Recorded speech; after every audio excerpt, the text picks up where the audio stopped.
નમસ્કાર વિદ્યાર્થી મિત્રો, મારી યુટ્યુબ ચેનલ વિદ્યાદીપમાં આપ સૌનું હાર્દિક સ્વાગત છે. મિત્રો, આજના વિડીયોની અંદર આપણે ધોરણ 9 વિષય છે ગુજરાતી, તેમાં દ્વિતીય સત્રમાં પાઠ 20. આ પાઠનું નામ છે સમાજ સમર્પિત શ્રેષ્ઠી. આ પાઠના સ્વાધ્યાયનું સંપૂર્ણ સોલ્યુશન આજે આપણે આ વિડીયોની અંદર મેળવીશું. વિદ્યાર્થી મિત્રો, જો તમે મારી ચેનલમાં નવા હોય તો મારી ચેનલને જરૂરથી સબસ્ક્રાઈબ કરો, વિડીયો લાઈક કરો, શેર કરો અને બેલ નોટિફિકેશન આઇકોન ઓન કરો, જેથી આગળના દરેક નવા વિડીયોની નોટિફિકેશન તમારા મોબાઈલની સ્ક્રીન પર મળી શકે. તો ચાલો વિદ્યાર્થી મિત્રો શરૂ કરીએ. ધોરણ 9 વિષય છે ગુજરાતી, તેમાં બીજા સેમેસ્ટરમાં પાઠ 20. આ પાઠનું નામ છે સમાજ સમર્પિત શ્રેષ્ઠી. સ્વાધ્યાય, તેમાં પહેલો પ્રશ્ન. પ્રશ્નની નીચે આપેલા વિકલ્પોમાંથી સાચો વિકલ્પ પસંદ કરી ખરાની નિશાની કરો. પહેલો પ્રશ્ન છે, કિશોર વયે નાનજીભાઈમાં કેવા પ્રકારની સાહસિકતા હતી? તો જવાબમાં આવશે ઓપ્શન અ, અણદીઠેલી ભોમ પર પગ મૂકવાની. બીજો પ્રશ્ન, લેખકે યુગાન્ડાના બેતાજ બાદશાહ તરીકે કોને ઓળખાવ્યા છે? તો જવાબમાં આવશે ઓપ્શન બી, ગુજરાતના શ્રેષ્ઠી નાનજી મહેતાને. ત્રીજો પ્રશ્ન, નાનજીભાઈના મતે કેવી સમાજ રચના ભારતને મહાન બનાવશે? તો જવાબમાં આવશે ઓપ્શન ડી, પુત્રીની સમાનતા અને જાતિ વર્ણના ભેદભાવ વગરની સમાજ રચના. ચોથો પ્રશ્ન, નાનજીભાઈએ આર્ય કન્યા ગુરુકુળનો પાયો કોના હાથે નખાવી અસ્પૃશ્યતાના નિવારણનું સાહસિક પગલું ભર્યું? તો જવાબમાં આવશે ઓપ્શન સી, એક હરિજન બાળાના હાથે. ત્યાર પછી પ્રશ્ન નંબર 2. નીચેના પ્રશ્નોના 2-3 વાક્યોમાં ઉત્તર લખો.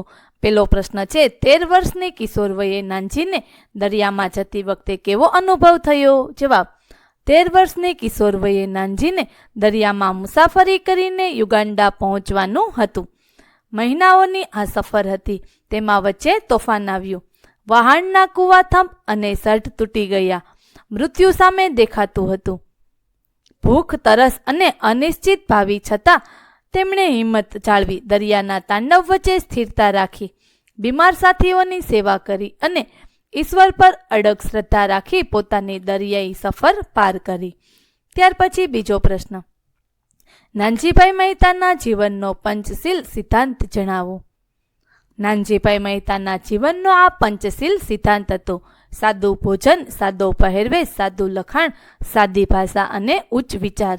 આ સિદ્ધાંતોને નાનજીભાઈએ પોતાના જીવનમાં સદાને માટે જાળવી રાખ્યા હતા. તેમણે સામાન્ય જનો, ગ્રામ સમાજ, મહિલાઓ, અસ્પૃશ્યતા નિવારણ, શિક્ષણ સંસ્થાઓ વગેરે માટે જે સત્કાર્યો કર્યા તેની પાછળ તેમના પંચશીલ સિદ્ધાંતો જ હતા. ત્યાર પછી પ્રશ્ન નંબર 3. નીચેના પ્રશ્નોના 7-8 લીટીમાં ઉત્તર લખો. પહેલો પ્રશ્ન છે, નાનજીભાઈ કાલિદાસ મહેતાને યુગાન્ડાના બેતાજ બાદશાહ તરીકે શા માટે ઓળખાવ્યા છે? જવાબ, નાનજીભાઈ કાલિદાસ મહેતાને ખેતીનું સહેજે જ્ઞાન ન હતું. તેમણે નિરક્ષર, ગરીબ અને પ્રાથમિક કક્ષાનું જીવન જીવતી યુગાન્ડાની ભોળી અને પ્રેમાળ પ્રજાનો વિશ્વાસ જીત્યો. યુગાન્ડાની વણખેડેલી ધરતી પર અજાણ્યા પ્રદેશમાં કપાસ અને ચા કોફીની ખેતી શરૂ કરી. આપસૂઝ અને સખત પુરુષાર્થને કારણે તેમને એમાં સફળતા મળી. એ પછી તેમણે કેતકી અને રબરના વિશાળ ખેતરો સર્જ્યા. તેમણે એક ઉદ્યોગ તરીકે કપાસનો એવો વિકાસ કર્યો કે યુગાન્ડા રૂ માટે જગવિખ્યાત બન્યો. આ રીતે નાનજીભાઈએ યુગાન્ડાની આર્થિક પ્રગતિનો પાયો નાખ્યો. તેમણે શેરડીનું વાવેતર કરી ઈસવીસન 1924માં લુગાઝી સુગર ફેક્ટરી શરૂ કરી. એક સદી પહેલા જાપાનની ટેકનોલોજી અપનાવી તેમણે નવા યુગની શરૂઆત કરાવી.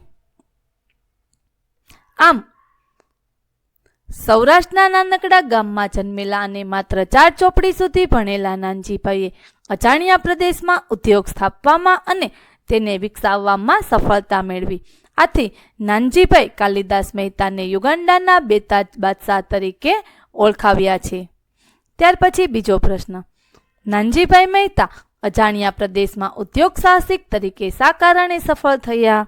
જવાબ, નાનજીભાઈ મહેતાએ પોતાની આપસૂઝ અને પુરુષાર્થથી તેમના માટે અજાણ્યા પ્રદેશ એવા યુગાન્ડામાં કપાસ, ચા, કોફી, કેતકી અને રબરની ખેતી કરી. કપાસ ઉદ્યોગનો તેમણે એવો વિકાસ કર્યો કે યુગાન્ડા રૂ માટે વિશ્વવિખ્યાત બન્યો.